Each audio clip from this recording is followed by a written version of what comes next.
నమస్తే 3T TV news కి స్వాగతం.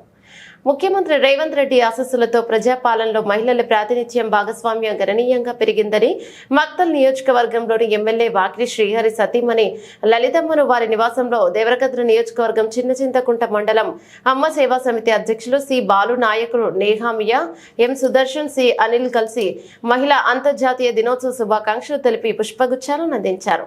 అన్ని రంగాల్లో మహిళలను అభివృద్ధి ప్రగతి పదంలో తీసుకెళ్లేందుకు రాష్ట్ర ప్రభుత్వం అవసరమైన చర్యలను చేపడుతోందన్నారు.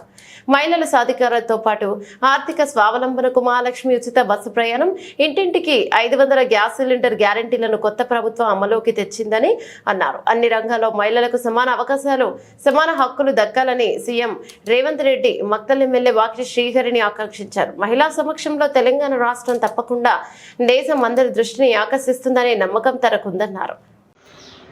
మన తెలంగాణలో మన ముఖ్యమంత్రి రేవంత్ రెడ్డి గారు పథకాలను ఫ్రీ బస్సు పెట్టడము, 2500 రూపాయలు మహిళలకు వేతనంగా ఇవ్వడము, అది చాలా సంతోషంగా ఉంది. మహిళా దినోత్సవ శుభాకాంక్షలు. Thank you.